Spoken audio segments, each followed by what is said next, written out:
అందరికీ నమస్కారం. నిన్న ఐటీ మినిస్టర్ లోకేష్ గారు ఆహ్, సింగపూర్ పర్యటన తర్వాత ఒక ప్రెస్ మీట్ అరేంజ్ చేసి, ప్రెస్ మీట్‌లో వైఎస్ఆర్ కాంగ్రెస్ పార్టీ మీద, మాజీ ముఖ్యమంత్రి జగన్మోహన్ రెడ్డి గారి మీద కొన్ని పచ్చి అబద్ధాలు చెప్పారు. పరిశ్రమల విషయంలో, పెట్టుబడుల విషయంలో ఆహ్, చాలా విషయాలు ప్రజలకు ఏ విధంగా తెలిసాయంటే, హైకోర్టులో నిన్న ఒక పిల్ ద్వారా చాలా విషయాలు బయటకొచ్చాయి. లోకేష్ గారు చెప్తున్నది పచ్చి అబద్ధాలు, కూటమి ప్రభుత్వం చేస్తున్నది భూ కుంభకోణాలు, భూ ధారాదత్తం చేస్తున్నారు అనే దానికి సాక్ష్యాలు నిన్న హైకోర్టు ద్వారా తెలిసాయి. మాజీ మంత్రి ఒడ్డే శోభనాద్రీశ్వర్ ద్వారా తెలిసాయి.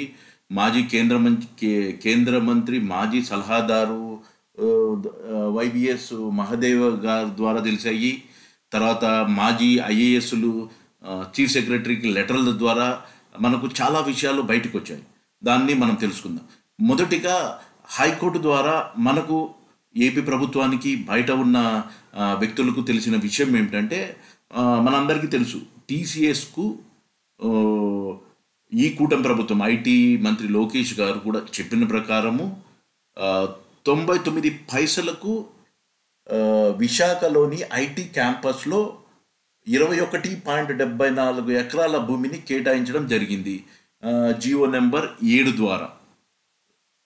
ఈ జీవో నెంబర్ని మీద ఉత్తర్వులను, ఈ ఉత్తర్వులను కొట్టేయాలంటూ, దీన్ని విచారణ చేసి కొట్టేయాలని చెప్పి ఒక ప్రజా వయోజన వాద్యం దాఖలు చేశారు. ఎవరు ఈ దాఖలు చేసింది? Society for protection of civil property environmental rights సంస్థ అధ్యక్షుడు నమ్మి గ్రేస్ గారు హైకోర్టులో ఈ పిల్ వేశారు. దీన్ని విచారించింది ఎవరు? ప్రధాన న్యాయమూర్తి చీఫ్ జస్టిస్ అయిన జస్టిస్ ధీరజ్ సింగ్ ఠాకూర్ గారు, న్యాయమూర్తి జస్టిస్ చీమలపాటి రవి ధర్మాసనం దీన్ని విచారణ చేసి, దీనిలో ఒక మతలబు ఉంది. గవర్నమెంట్ ఏం చెప్తుంది జీవోలో? ఇది ఆఫర్ అంటే కేటాయించడం జరిగింది. అంటే 21.74 ఎకరాలు అంటే సుమారు 600 కోట్ల విలువైన ఈ భూమిని 99 పైసలకు ఇస్తున్నట్టు జీవోలో ఉంది. కానీ ప్రభుత్వం తరపున న్యాయవాది కోర్టుకు ఏం చెప్తున్నారు? ఇది లీజ్ బేసిస్ అని చెప్పారు. సో దీనిపైన కౌంటర్ దాఖలు చేయాలని చెప్పి ఈ ధర్మాసనము ప్రభుత్వానికి చెప్పింది.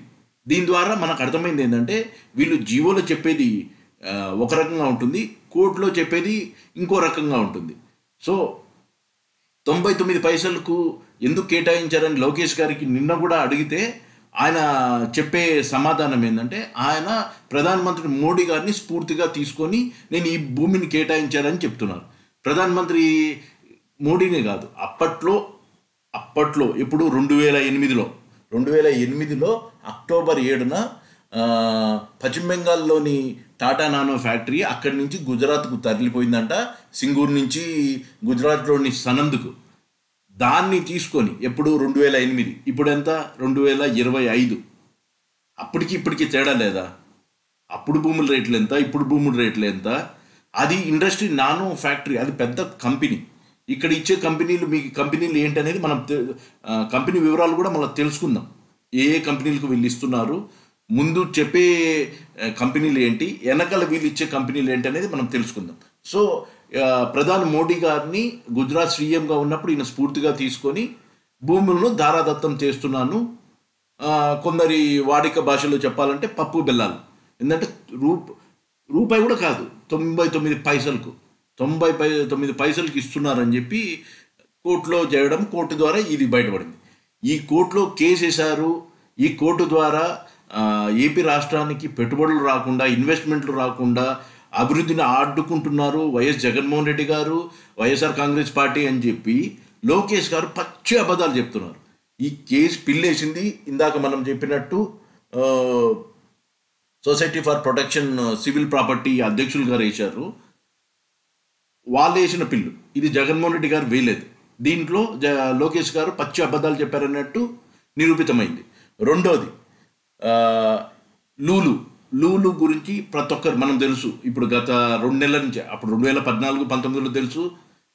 లూలుకు వైజాగ్లో, తర్వాత విజయవాడలో ఏమేమి కేటాయించాలి, దాని బ్యాక్ ఎండ్ ఈ లూలుకి వెనకాల ఏం జరిగింది, ఎందుకు పదే పదే చంద్రబాబు గారు లూలు గురించి మాట్లాడము, ఆ వెనకాల దుబాయ్లో వాళ్ళ కుటుంబ సభ్యులు కలవడము, అవి తర్వాత ఇంకొక దాంట్లో మాట్లాడుకుందాం.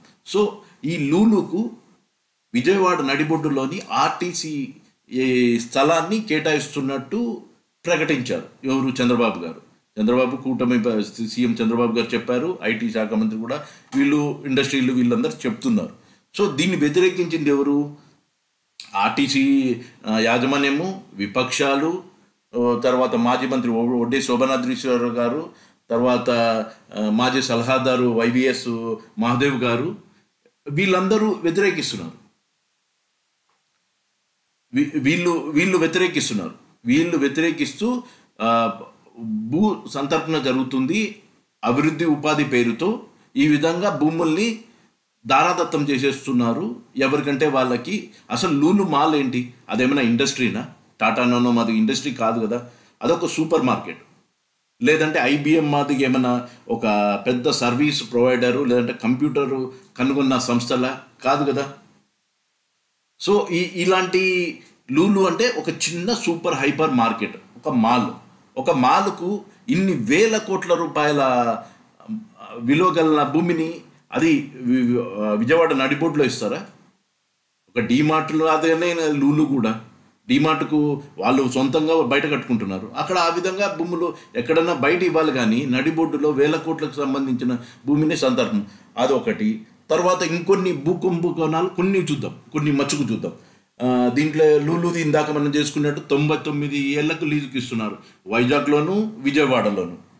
తర్వాత వైజాగ్లో చాలామంది అక్కడున్న నిపుణులు, ఇంటలెక్చువల్ ఏం చెప్తున్నారంటే, ఎండాడలో పనోరమా హిల్స్లో, కొండల మీద బహిరంగ మార్కెట్ ఎకరా 100 కోట్లు ఉంది. బహిరంగ మార్కెట్లో పనోరమా హిల్స్లో, ఎండాడలో అక్కడ 30 ఎకరాలు బీవీఎం ఎనర్జీ రెసిడెన్సీ ప్రైవేట్ లిమిటెడ్కి ఇచ్చారు. ఎంతకి ఇచ్చారు? 1.5 కోటితో ఇచ్చారు. అదే కొండ పైన పీనల్ పీపుల్ ప్రైవేట్ లిమిటెడ్ అనే కంపెనీకి 4.5 కోటి, ఐటీ కంపెనీ అది. దానికేమో 4.5 కోటికి, వీళ్ళకేమో 1.5 కోటికి. తర్వాత సత్వా డెవలపర్స్, వీళ్ళు ఏంటంటే ఖాళీ కన్స్ట్రక్షన్స్ డెవలప్ చేస్తుంటారు, ల్యాండ్ను డెవలప్ చేస్తారు.